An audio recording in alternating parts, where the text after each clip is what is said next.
Bonsoir à tous, bienvenue dans Mode d'emploi, votre émission consacrée à l'emploi et à la formation professionnelle. La thématique de ce numéro, les travailleurs handicapés. Tout de suite, le sommaire de cette édition. Rencontre avec Geneviève Croix-Chantepie en situation de handicap face aux difficultés à trouver un emploi. Elle se reconvertit et crée sa micro-entreprise dans la santé et le bien-être. L'établissement Santé et Services d'aide par le travail de la Mars-à-Vin accueille 145 travailleurs handicapés.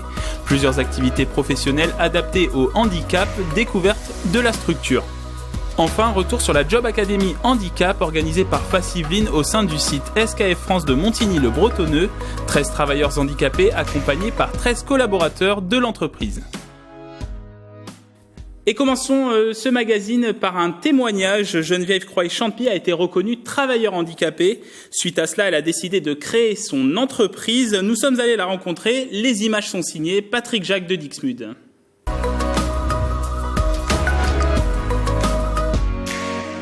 Nous sommes avec Geneviève Croix-Chantepie. Bonjour. Bonjour Nicolas. Et nous trouvons dans votre espace bien-être puisque vous êtes consultante santé bien-être à votre compte. Oui. Alors, est-ce que vous pouvez nous expliquer en quoi ça consiste ? Alors, moi, je m'occupe de la qualité de vie au travail, du bien-être, de la santé, de la prévention santé au travail. J'ai encore un petit peu d'activité auprès de particuliers, d'individuels, mais mon activité aujourd'hui est essentiellement centrée sur les entreprises. En quoi ça consiste ? Alors, en quoi ça consiste ? Alors, j'ai plusieurs types d'interventions. Alors maintenant, je suis plus toute seule, je travaille en une équipe. Voilà. Et au sein des entreprises, nous proposons des massages détente, des massages bien-être. Ce sont des massages 20 minutes, de la relaxation, des ateliers collectifs. Des ateliers collectifs qui sont sur des durées de 30, 45, 1 heure, voire 1h30. Voilà, sur des thématiques, prévention des TMS, stress, sommeil, fatigue chronique, relaxation. Alors, je le rappelle, vous êtes à votre compte, vous avez 58 ans et vous exercez à votre compte depuis 2014. C'est ça. Je le rappelle aussi, vous êtes reconnu comme travailleur handicapé, vous avez une déficience visuelle. Est-ce que vous pouvez rapidement nous expliquer ce handicap ? Alors moi j'ai une déficience visuelle, j'ai pas de vision centrale, donc en fait j'ai une vision uniquement périphérique, c'est-à-dire j'ai une acuité visuelle aujourd'hui qui est en dessous de 0, c'est-à-dire je ne peux pas lire, je ne peux pas écrire et je me déplace avec un visuel de 2 ou 3 mètres en fonction de tâches claires foncées. Alors pourquoi vous êtes lancé dans cet auto-entrepreneuriat, dans cette aventure finalement ? Dans cette aventure. En fait cette aventure m'a un petit peu choisi plus que je ne l'ai choisi. Moi j'ai été diagnostiquée, j'avais une 40aine d'années pour une maladie de la vue qui s'est dégradée au fil du temps sans que je me rende compte. Donc jusqu'à 2011 j'avais encore une activité quasiment normale, je conduisais, etc. Et puis à un moment donné, voilà, ça n'a plus été possible. J'ai eu un parcours de 6 années au chômage, ou diplômée, infirmière diplômée d'État, un parcours universitaire avec des diplômes. Voilà, mes CV ne recevaient absolument aucune réponse. En fait, quand je mettais pas handicap, on m'appelait dans les 30 minutes après avoir posté une annonce. Et à partir du moment où il y avait handicap, j'avais absolument aucune réponse. Aujourd'hui, les personnes en situation de handicap visuel, au niveau du chômage, on est à 47%, 20% pour les handicaps lambda, si je peux parler comme ça, et 10% pour la population normale. Donc le handicap visuel fait particulièrement peur. Comment vous êtes fait accompagner ? Parce que créer son entreprise, c'est quelque chose de lourd, c'est des démarches. Alors il y a un gros parcours déjà de projet professionnel, de reconversion professionnelle qui passe par l'AMDPH et la CRAMIF pour un bilan de compétences. Puis après il y a une recherche de formation. Après il y a un parcours de formation. Moi j'ai fait 1 année de formation sur des techniques de massage et de bien-être que j'ai poursuivi après avec 4 ans autour de la médecine chinoise et du shiatsu. Et puis du coup on crée, c'est facile, etc. Et en fait c'est beaucoup pas facile du tout. Donc moi je me suis fait accompagner pendant 1 an par la BGE 78. Voilà. Vos perspectives d'avenir, parce que maintenant, ça y est, vous y êtes. Depuis 2014, ça fait 5 ans que l'activité est lancée. Mes perspectives d'avenir, j'ai rejoint une entité qui s'appelle Altermassage. C'est une entreprise, on est 9 salariés, on est tous en situation de handicap visuel. J'ai 6 collègues qui sont non-voyants. On se déplace dans toute la France. Et ça a permis de redimensionner complètement mon activité. Ça m'a permis de récupérer des compétences. Aujourd'hui, je fais de la formation. Je fais de la formation dédiée pour des personnes en situation de handicap. Je fais de la formation stress au travail.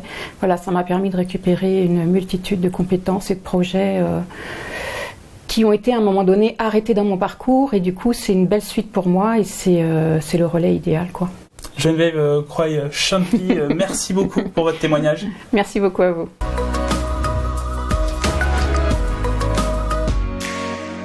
Les établissements et services d'aide par le travail, appelés aussi ESAT, des structures permettant aux personnes en situation de handicap d'exercer une activité professionnelle.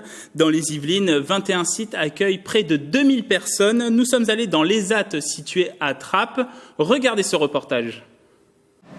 À 25 ans, Christelle Guacolou est en poste à la blanchisserie au sein de l'établissement et services d'aide par le travail de la Mars à Vin de Trappes. Du lavage au séchage, les vêtements proviennent de plusieurs clients comme les agents de la mairie de Trappes. Ce jour-là, Christelle est au repassage.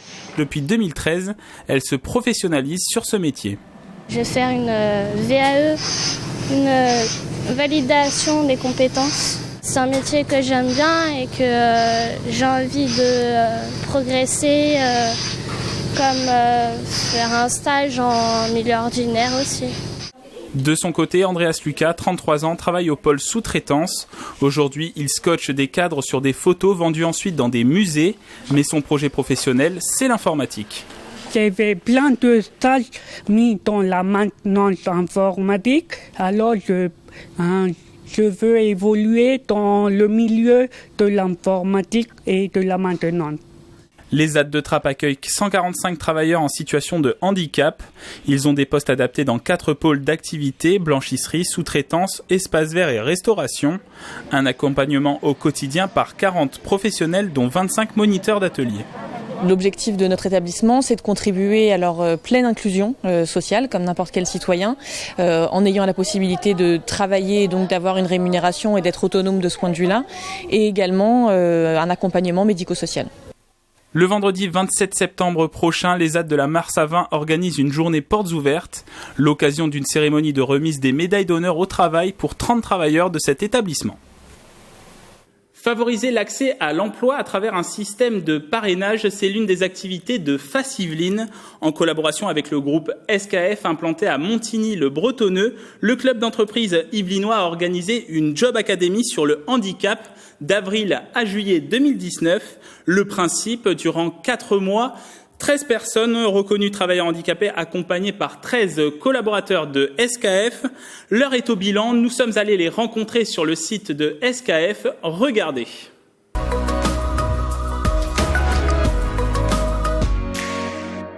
Nous sommes avec Jérôme Galichon, directeur juridique chez SKF France. Bonjour. Bonjour. Et vous étiez le parrain de Sylvie Portal. Bonjour. Bonjour, enchantée. Et du coup, vous étiez en binôme pendant 3 mois, un binôme dans le cadre de la Job Academy organisée avec FACE Yvelines, et on va faire un bilan de cette expérience. Mais avant cela, je me tourne vers vous, Amélie Bertèche. Bonjour. Bonjour. Vous êtes chargée emploi et développement RH chez SKF France. Déjà, un premier mot sur la politique autour du handicap chez SKF France. Oui, alors on a 2 choses déjà. Ça va être de changer l'image que l'on a du handicap en France et de renforcer l'inclusion. Donc en France. Et après, on a des actions qu'on a mis en place, des actions de recrutement. On passe par des entreprises et des organismes spécialisés, et également la mise en place de référents handicap. Une des actions que vous avez menées, c'est le cas notamment avec FACE Yvelines, oui. Donc je le disais, avec des binômes, donc 13 personnes reconnues travailleurs handicapés qui formaient un binôme avec 13 collaborateurs de SKF France sur le site de Montigny-le-Bretonneux. Tout à fait. Et c'est le cas de vous, Sylvie Portal, vous avez 58 ans, vous êtes travailleur handicapé en recherche d'emploi. Alors quel bilan vous faites de cette expérience de 3 mois ? C'était une expérience très originale déjà, enrichissante, surprenante aussi.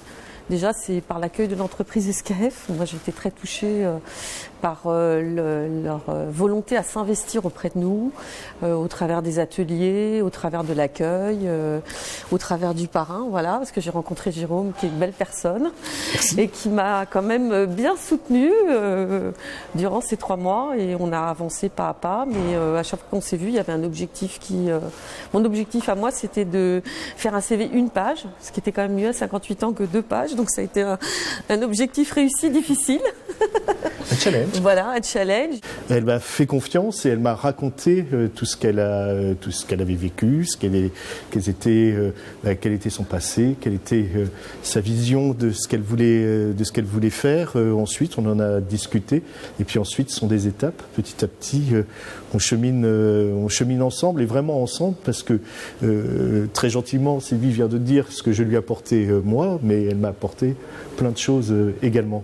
Est-ce que c'est resté uniquement sur le redonner confiance en soi, redonner confiance en vous, ou est-ce que vous avez acquis des compétences qu'on peut retrouver chez SKF France ? Disons que des compétences qu'on peut retrouver chez SKF France, je ne sais pas, mais par rapport à ma recherche d'emploi où ça faisait 15 mois que je ne travaillais plus parce que j'étais très malade et qu'il fallait que je m'y remette, c'est vrai que d'être accompagnée alors que déjà on est avant en recherche d'emploi et qu'après on tombe malade et qu'après il faut aller rechercher du travail alors qu'on n'est pas forcément encore au top de sa forme. Donc c'est vrai que ça donne à chaque fois un but, un objectif et puis le fait d'être dans l'entreprise, je pense en fait, ça vous donne pas la même vision quand vous êtes accompagné. Moi, j'ai déjà été accompagnée par Pôle emploi. Enfin bon, c'est le jour et la nuit.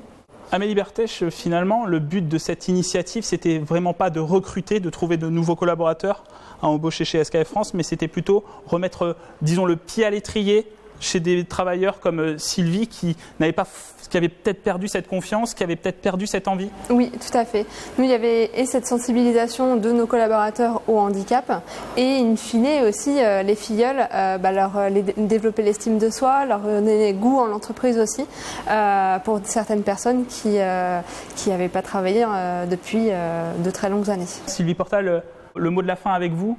Quelles sont les perspectives d'avenir pour vous là ? J'ai un entretien jeudi, retrouver du travail dans mon secteur d'activité si je peux, et puis si éventuellement je dois faire une reconversion professionnelle, j'ai déjà quelques cartes en main. Et concrètement justement, dans quel domaine on pourra vous retrouver ?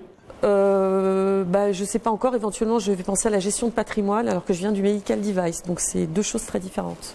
Merci à tous les trois pour ce témoignage, ce retour sur cette expérience chez SKF France, la Job Academy, en collaboration avec Faciveline.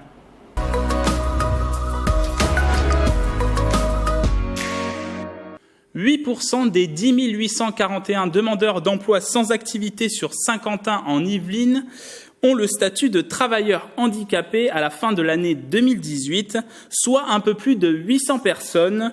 Les démarches, les conseils pour les travailleurs handicapés en recherche d'emploi. On écoute Marion Massa, conseillère Pôle emploi à l'agence de Guyancourt. Regardez.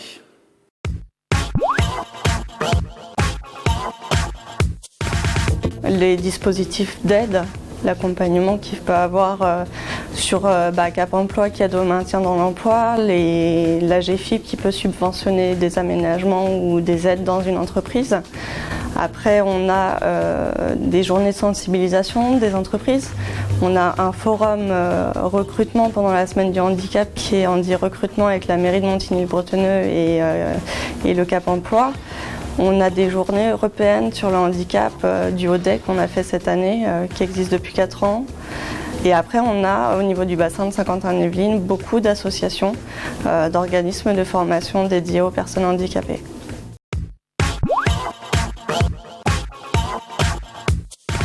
Aujourd'hui, au niveau des conseils, on travaille beaucoup sur la mise en avant des compétences. C'est vraiment ce qui fait tout un entretien.